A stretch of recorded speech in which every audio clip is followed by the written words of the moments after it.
These are the few examples of contribution in technology in health sector. Science and medicine have played a crucial role in our society. To contribute the development of treatment and therapies, technologies have improved the quality of life and the well-being of people worldwide. In the future, we can see more surgical robots powered by AI with expand capabilities. Technology transformed in our world in many ways. I recognized that the way we communicate and work and live. Science and technology have been with the human civilization to achieve the perfection and live. I conclude that medical and science have been tremendous progress and hardly unhealthy human left. Thank you.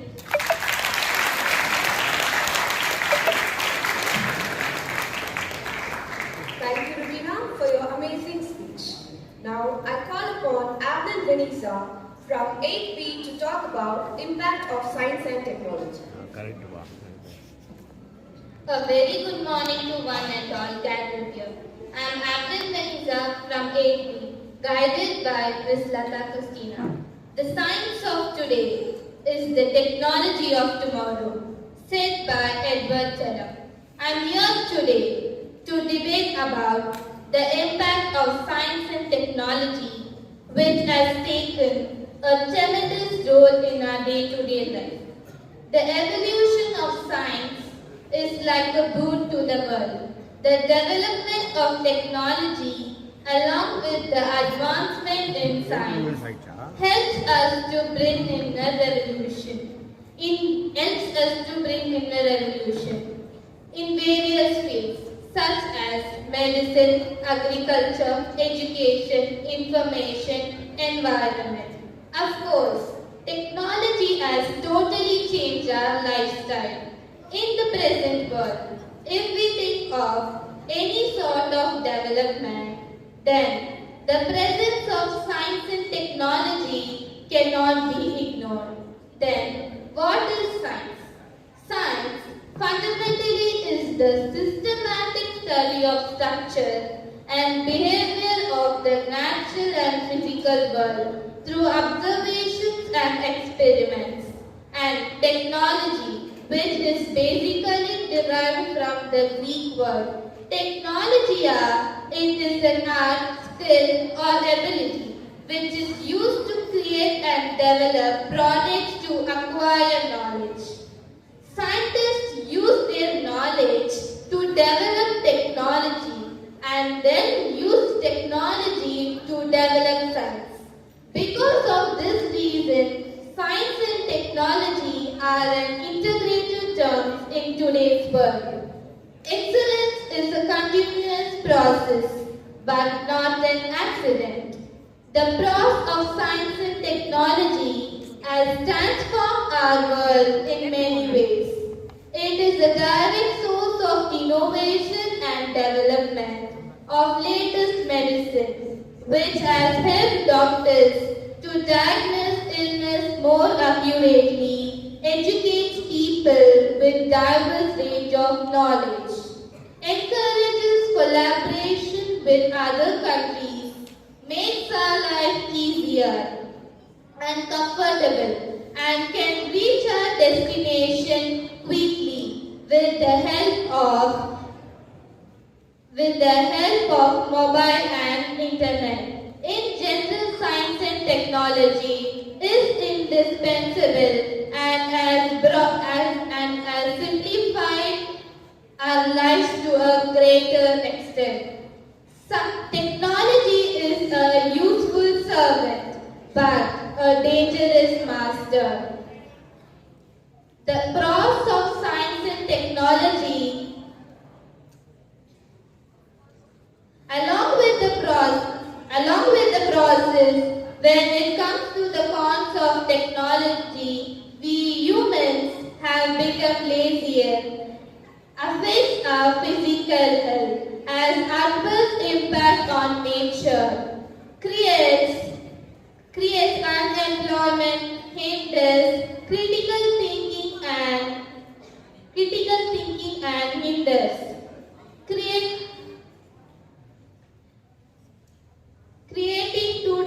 Leading to deforestation, creates destructive wars between nations. It affects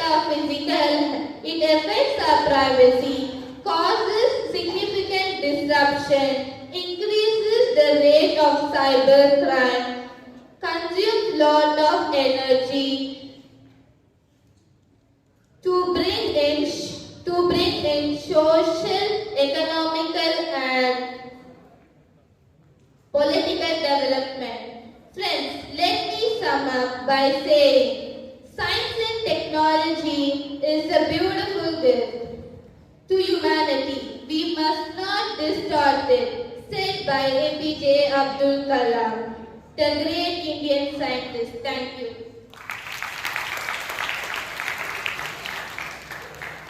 Thank you, Vinisa, for your insightful speech.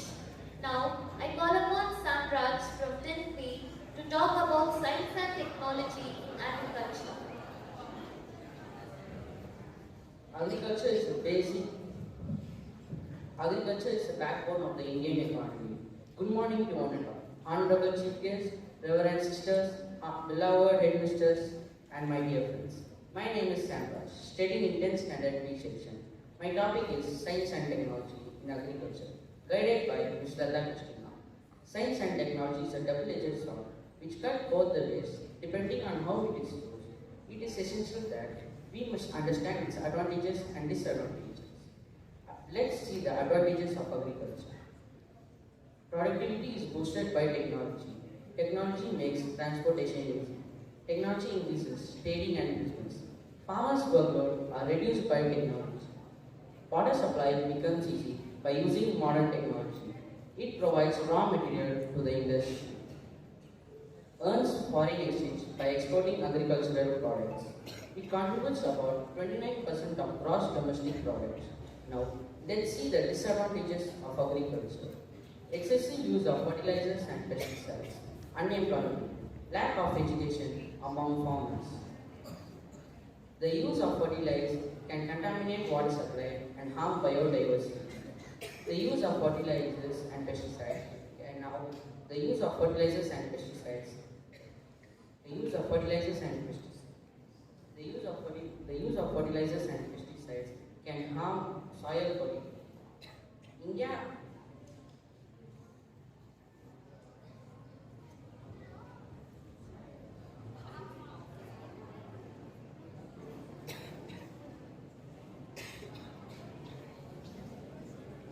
is playing a very important role in the agriculture. Thank you.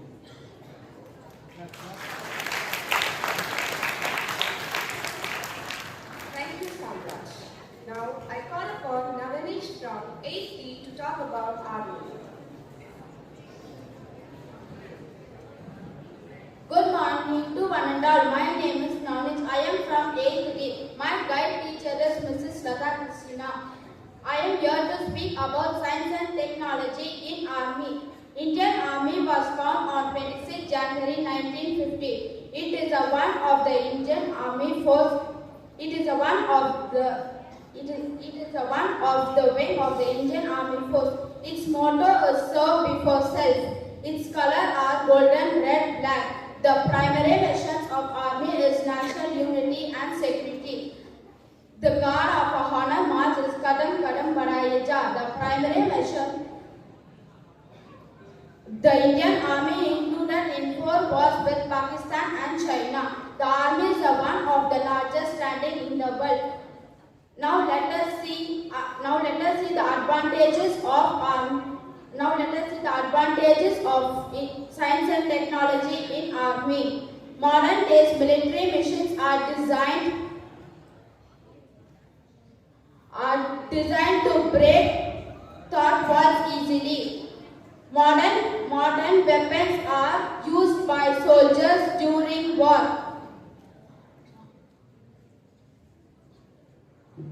Modern technology has helped.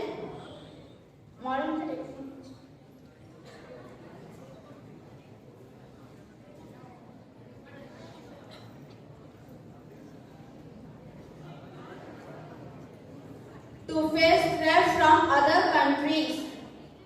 In Army helps of 24 weather report. Now let us see the disadvantage of science and technology in Army. Hunger can exploit security in hold in Indian Army Force. Thank you.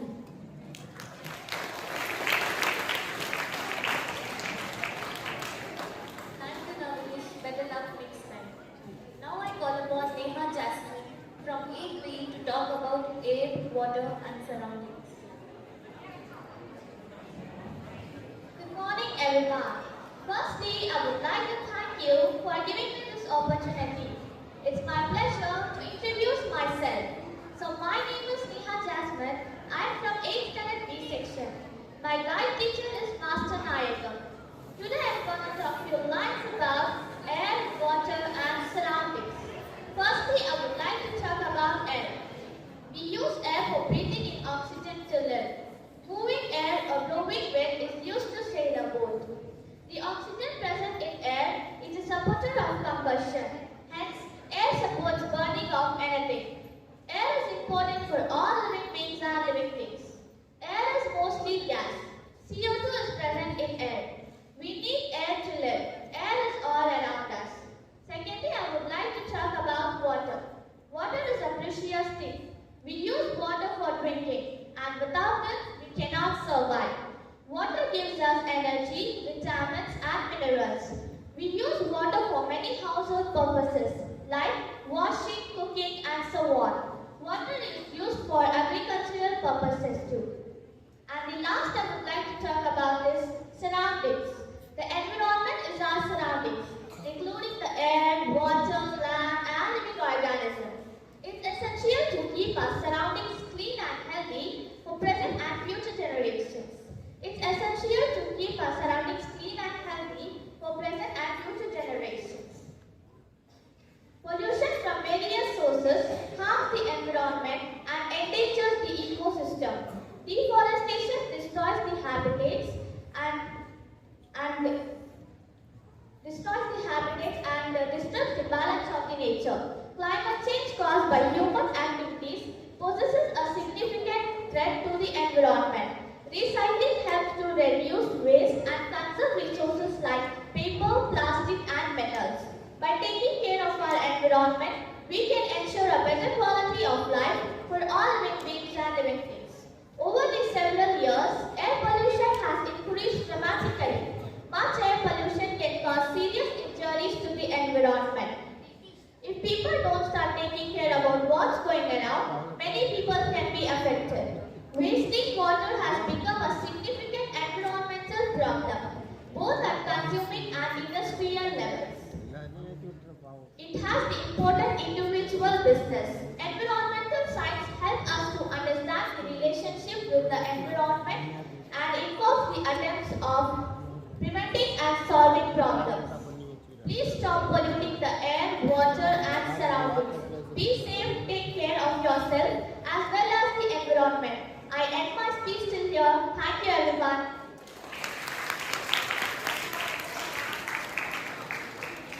Thank you, Neha, for your amazing speech. Now, I call upon Nitin from 10B to talk about global warming.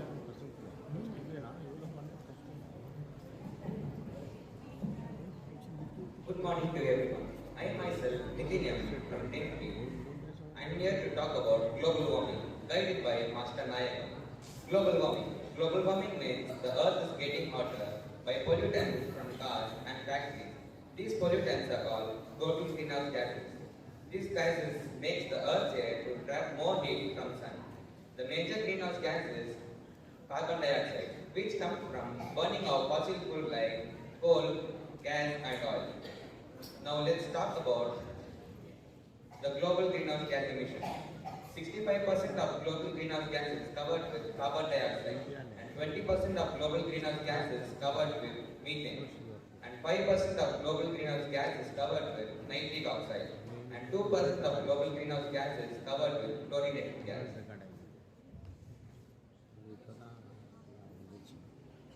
Cutting of trees and disappearing of forests is bad too, because trees help us to clean the air by taking in carbon dioxide and giving out oxygen.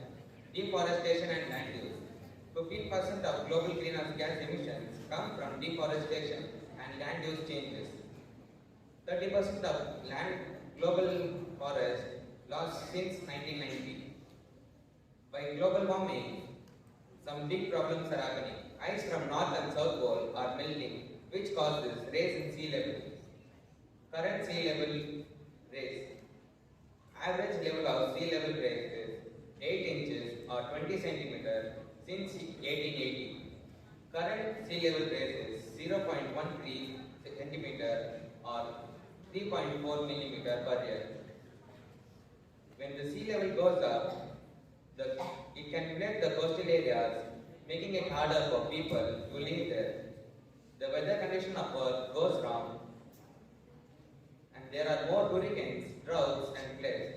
There are extreme weather conditions, making dangerous and damages farms. And I'll just say some solutions to control global warming. Speak up. Voice your concerns to friends, families, and elected officials to promote changes. And use renewable energy. Choose your utility company which generate half of their energy from wind or solar. Efficient appliance. Opt for star-level appliance to conserve energy wastage. Weatherize your home. Seal cracks and ensure adequate mitigation to conserve energy waste. Conserve water. Take shorter showers and install water sense fixtures to control water wastage. And finally, I conclude that understanding global warming is important because it harms the environment, making it harder for everyone. So we need to take care of our planet by using clean energy and protecting forests. It's like being friend to the earth. So let's all work together to keep our planet cool and safe for future. Thank you one and all for this opportunity.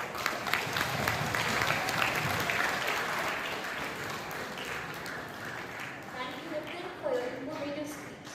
Now I call upon Surya from 9th to talk about reduce, reuse, recycle. Good morning to everyone. Myself Surya Sen from 9B. My in-charge teacher is Master Nayagam. Today I want to talk about the topic that affects us all, the environment. Our planet is under immense pressure due to human activities, and it's crucial that we take steps to protect it.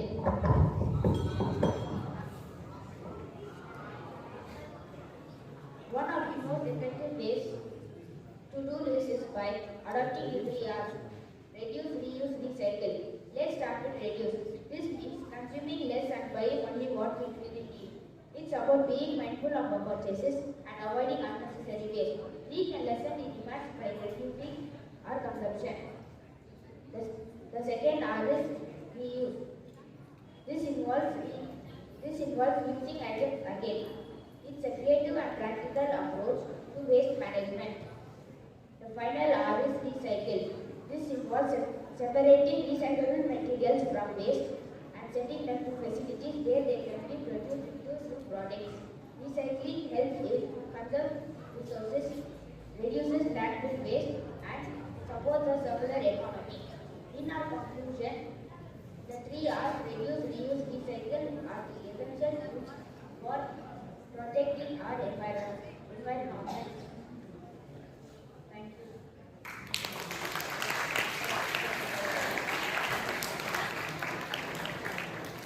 Thank you, Surya, for your meaningful speech.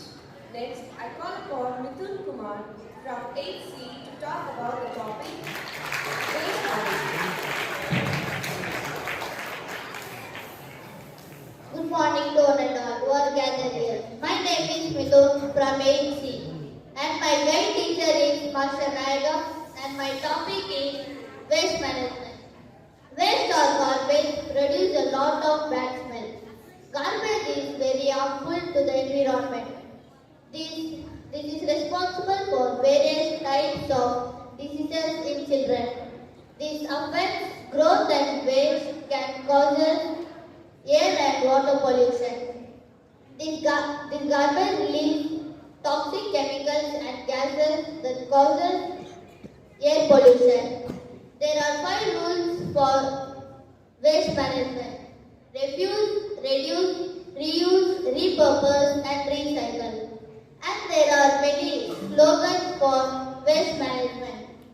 There are save things or waste, it is your choice. But be a recycler or be a saver. Today recycle for a better tomorrow. Reduce wasting natural resources and reuse, recycle and reduce and waste for a better future. Increase greenery by recycling waste. Save earth by recycling, reusing waste. Don't throw the waste, garbage, plastic nearby river, sea or ocean. Waste can cause us many diseases like cholera, malaria and dengue. Let us lead a healthy life and health is wealth. This is my advice to all my friends. Thank you for giving me this opportunity to stand here.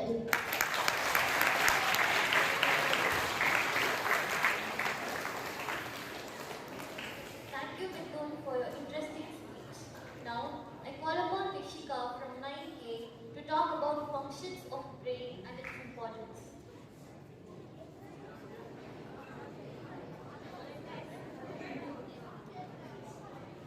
Good morning, everyone. Thank you for having me here today. I'm really excited to talk about the fantastic and the complex organ of a human body, the brain. The brain weighs only 1.4 kilograms, but it has over 100 billions of neurons and over 100 trillions of synaptic connections. Teenage brains are not fully developed. A human brain reaches full maturity around the age of 25. The brain controls each and every part of our body. All the parts of our brain are mainly dependent on the brain. The brain is enclosed within the bone called the skull. The skull is consists of 22 bones. 14 of them form the facial bone and rest 8 form the cranial bone. There is a fluid that flows in and around the brain called the cerebrospinal fluid, CSF. It's a clear, watery, colorless fluid that surrounds our brain, spinal cord, and our central nervous system and removes the waste from our brain. Dura. This is the connective tissue that surrounds our brain and the spinal cord. So likely, you can see the prickly part on the exterior surface of the brain. What is it? This is called as cerebrum. The cerebrum makes up the major part of the brain. These wrinkles are not equal for all the individuals. These wrinkles varies from one individual to another individual. In fact, these wrinkles indirectly determine the intelligence of an individual. So, let me ask you a question.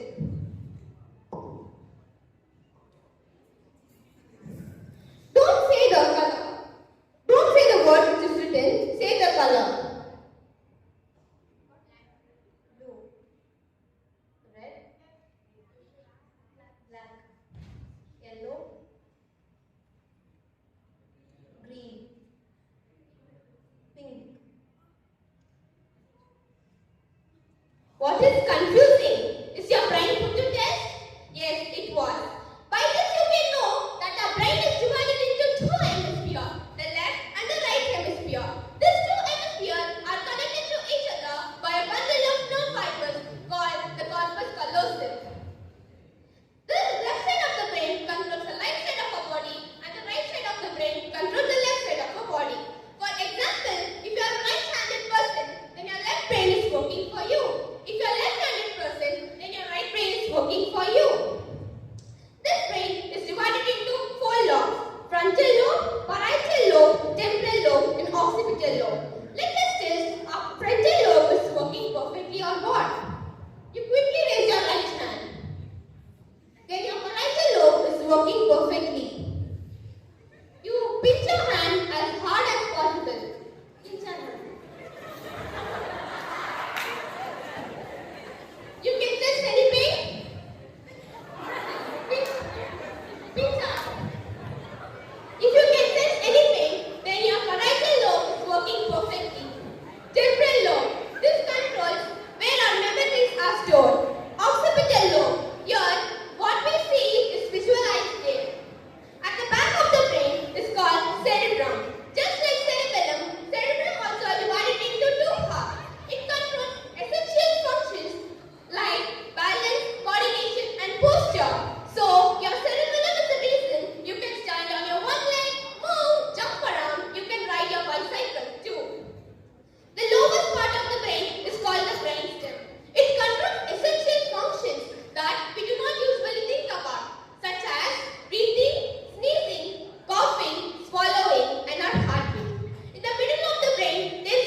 functions, structures, and importance of lungs. Good morning to respected judges and my beloved sister and headmisters, dear teachers and my dear friends. Myself, Roslyn Jennifer from 9th grade, and I present you to give a speech about lungs, functions and structure. Importance of lungs. The lungs are the vital organ and one of the most complex systems in the human body, responsible for exchanging oxygen and carbon dioxide through the process of breathing. Do you know the way lungs are located in our body?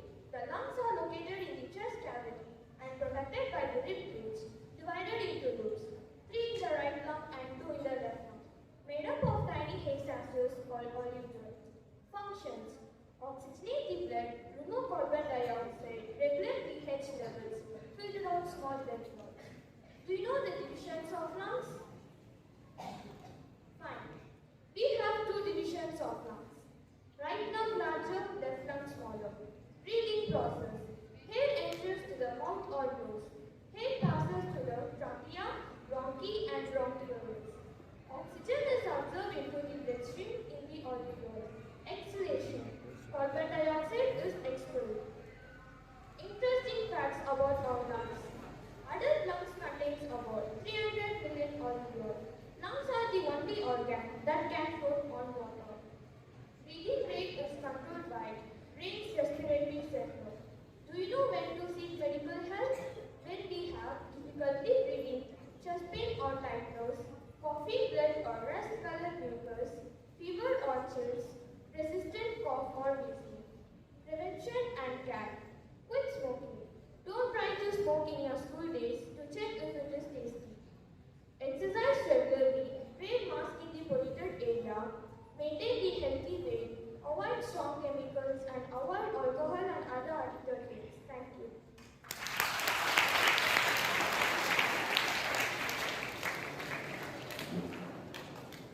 Thank you, Roslyn, for your knowledgeable speech.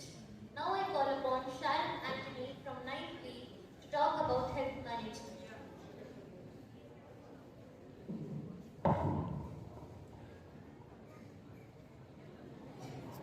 Good morning to one and all, respected judges, teachers, and my dear friends. Today, I am going to talk about health management. Health is a state of complete physical, mental, and social well-being, and not merely the absence of disease. To make this world a better place, all the life on this world should be healthy. Not only human beings, but the entire life on this planet should deserve to be healthy both physically and mentally.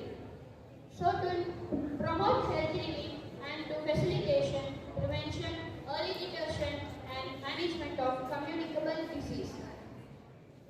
Disease medicines are needed to prevent or treating sickness as well as providing adequate facilities like hospitals, testing labs, health centers, ambulance services, blood banks are must for all people. This service should be available for the patients, including those who are in the most remote areas, to bring a new life into the world or to save another life by ending an institution that is healthcare sector. Thank you.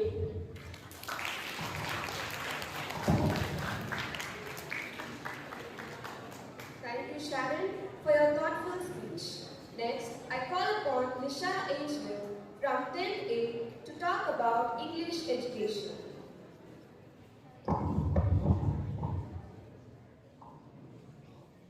If you are not willing to learn, no one can help you.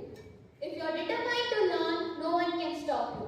A very good morning to judges, sister, teachers, and my dear friends. And myself, Nisha Angel of Class 10. Today, I stand before you all to share my view about the importance of education, guided by yourself. Education plays an important role in one's life. It helps us to be successful and to be a better person. Education helps us to improve our knowledge, skills, self-confidence, and personality. Education empowers us intellectually and helps us to deal with problems. In today's competitive world, good education has become a necessity. Higher education helps us to get into a good job and position. Education also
development and teachers' empowerment, etc. The universities in India are set up by the central or state government by means of legislation, while colleges are established by the state government or private bodies or trusts. All schools and colleges are affiliated to some universities. For example, we all are students of Bangalore University. India is one of the largest higher education network in the world. It comprises of 48 central universities, 399 state universities, 126 deemed universities, which is independent universities, 313 private universities, and more. In the year 2021, the analysis says 1,48,07,296 schools were there, and 4,796 colleges and 11,113 standing institutions, including REEF institutions, also were there. And later, 1,115 colleges were increased. In the year 2023, the analysis says 1,453 universities are increased, including the National Importance and Educational Council institutions. Do you guys know why all these institutions and universities, schools, colleges getting increased day by day? Because education is so important. It deals with problems, makes it easy, stables our mind. A country can progress well if we are educated. People give first preference to the education because it is so important. Having a special status in a society, education is so important. Knowledge, once we gain the knowledge, it cannot be taken by anyone. It is permanent. It is only for us. I conclude my short speech and say that education is the key to unlock the golden doors of freedom. Thank you, one and all.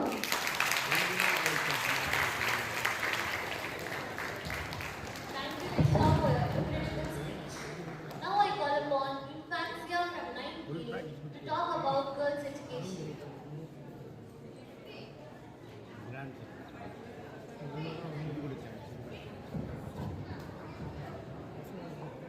Girls' education. Today, education is important for each and everyone. It's a powerful tool of development and progression. Women play equal and important role. Good morning. Myself, Mercy Infancia, coming from 9th A. My guidance master, Leo Francis, and my topic is girls' education. Do you know why I chosen girls' education? Because girls' education have increased. 91.95% of girls are educated, and it is increased. They analyzed in the year 2021. Yes, now I welcome headmisters, teachers, and my dear friends. Today, I am here to speak a few words about girls' education. Educated girls are helping their families financially. Hence, this is a competitive world where girls also have an equally right. In olden days, people didn't give much importance for girls' education. But now, women and girls are proving themselves in every field, like Army, Navy, Air Force. There are some people who approach girls' education as wastage of money. This is absolutely wrong. When girls are given a proper education, they have become a future good doctors like Nita, teachers and doctors.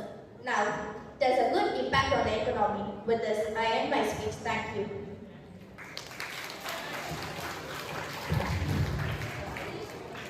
Thank you, Infancia, for your valuable speech. Next, I call upon Gokul from 10th B to talk about higher education. Good morning to one and all present here. Beloved judges, teachers, sisters, and my dear friends. Today, I am Gokul and going to talk about higher education, guided by Master Leo. Education is important as it plays an important role in the development of an individual. It enhances an individual's skill set and makes him to see and understand his world better. Education develops personality, thoughts, social skill of an individual. It is not only prepares him for various experiences and circumstances in his life, but also makes him to hold a unique significance in society. If education is important for any person, there is no age limit for education. A well-educated person is most responsible citizen in the society because he is less likely to involve in social evil like terrorism, crime, or forgery, etc. Whereas he thinks empowering his society socially and economically. As the great activist Nelson Mandela had rightly said, education is the most powerful weapon which we can use to change the world. The first purpose of getting education is being good citizen and then successful person and personality in life. We are incomplete that education is important. We are incomplete that good education is not provided because education makes us great thinker and good decision taker. It means, so I would like to conclude that education is the continuous, slow and secure process which starts when we take birth and ends in our lifetime. The more education we get and the more intelligent we become. Thank you.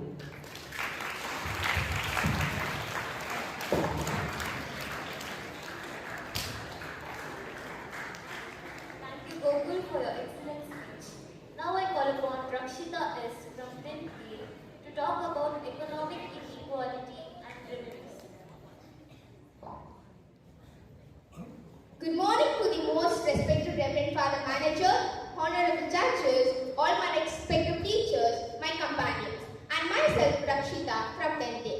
So today I am here to speak a few words about economic inequality and constitutional remedies. All of us do not have an equal talent, but all of us should have an equal opportunity to develop their talent. It was rightly said by the US former President John F. Kennedy. But then too, our nation is divided in the basis of caste, creed, religion, etc. Among these problems, a very important problem is economic inequality. India has the unique, oldest and greatest civilization of the world. India has achieved all around social economic progress since its independence. India has covered an area of 32,87,265 square kilometers, extending its snow cover. Poverty is the main and the most important feature of a democratic government. A democratic government treats all citizens equally. It does not discriminate them based on their caste, creed, gender, etc. Untouchability. Untouchability is a very long term. It works on the Indian caste system hierarchy. It usually pays inhuman treatments because they are in a lower caste. They have been going through various kinds of discrimination almost in many places. Caste. Caste is derived from the Vedic testes which divides the people into 4 major groups. These differences in the people in ancient India is based on the caste and the profession of the people. Let us see what are the remedies to set the problems. After fighting for years against the exercising dominance order over the oppressed class, the practice of untouchability still makes its mark in many places. Many educated people also follow these practices. Mahatma Gandhi and D.R. Ambedkar were the most prominent leaders who fought against the untouchability. My dear friends, can you tell me how can we reduce untouchability and economic inequality? We can reduce economic inequality by education, housing, tax and credits, reducing discrimination and policies to reduce unemployment.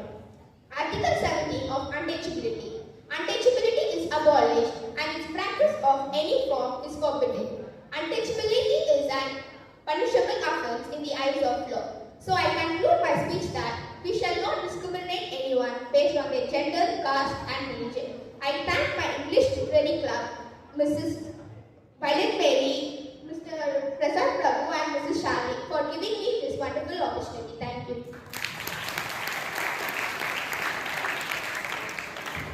Thank you, Rakshita, for your interesting speech. Next, I call upon Gerald Reuters of 10th C to talk about gender discrimination and constitutional measure. Good afternoon to my respected judges, teachers, friends and my dear students.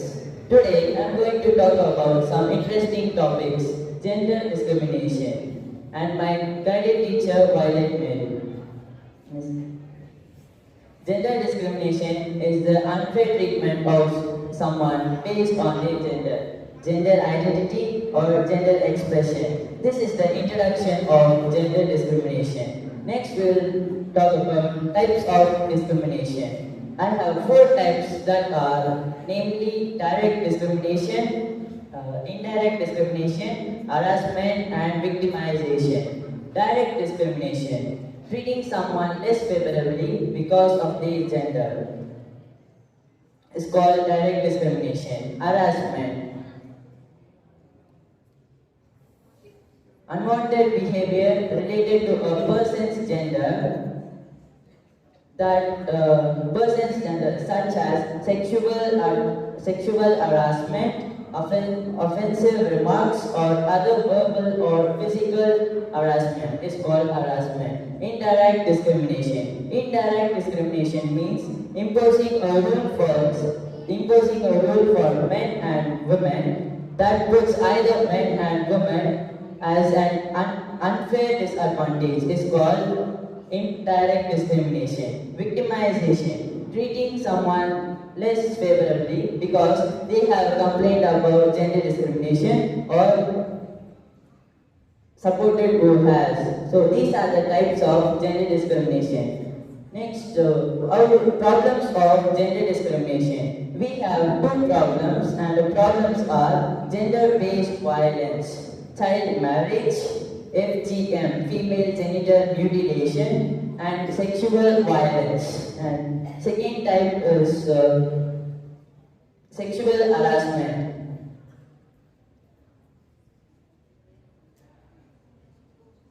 This is a form of sex discrimination that includes unwelcome sexual advances, requesting for sexual favors, or other unwanted sex conduct is called sexual harassment. Now, how do we overcome this gender discrimination?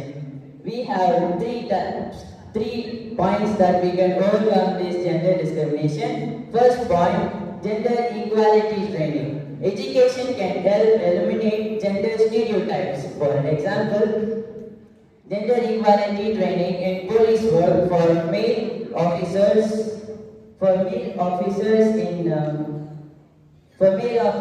to accept women as colleges. Secondly, gender budgeting. Gender budgeting is a strategy to Gender budgeting is a strategy to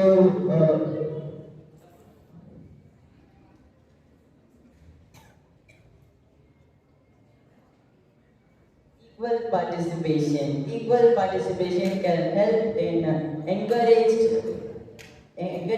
gender equality in house or in society. At last, conclusion of gender discrimination. Gender discrimination should be stopped. Gender equality is possible. Gender equality is an unfinished goal. Gender inequality is linked with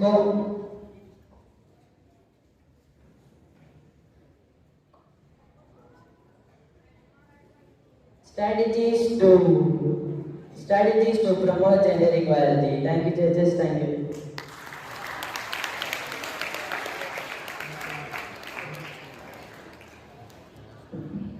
Thank you, Leonis, for your meaningful speech. Now I call upon Tejashree from 98 to talk about powers and functions of Prime Minister.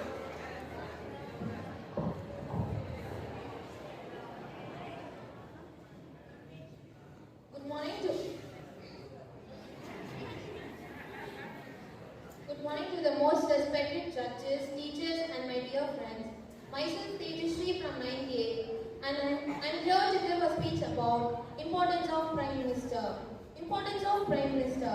India is one of the biggest democratic country in the world.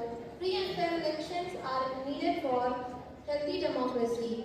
In order to ensure free and independent election in India, Part 15 of the Constitution speaks about the Independent Election Commission in India from Article 324 to 329.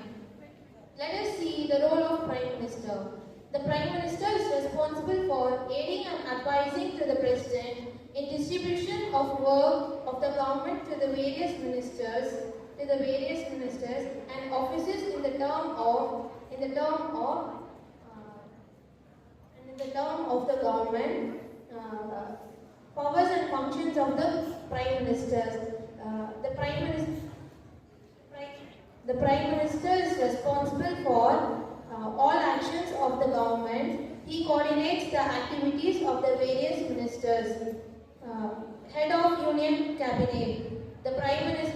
The meetings of Union Cabinet are held under the leadership of the government, the Prime Minister. Thank you.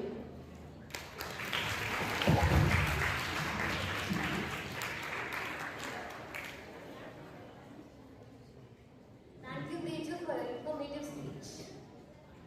As we look through the many valued and meaningful roles Miss Phyllis has uniquely and selflessly devoted her life towards the service of students, she was at her happiest when she was surrounded by children. Now, I request Miss Phyllis to deliver a speech about today's program.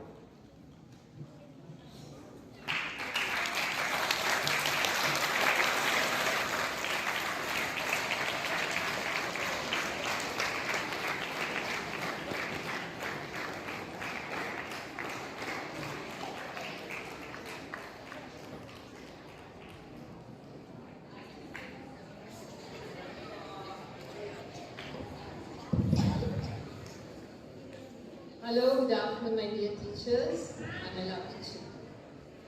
I am very happy to be in your midst. It's been 10 years since I spoke to children. And to tell you the truth, last night I could not get sleep. I was so excited because I have come and participated. I mean, I've been with you, and I only went to sleep after 12 o'clock. Anyway, my dear children, I'm so happy. I'll tell you a small story first and then I'll give a feedback about this competition. There was once a gentleman. You know who is a gentleman? A person who is well educated and dressed up well and also has good qualities. This gentleman was traveling in a car. He was going on some business. And as he was traveling, halfway, his car broke down. He didn't know what to do. He got down, he opened the hood of the car and wanted to find out what was the reason for the stoppage of his car.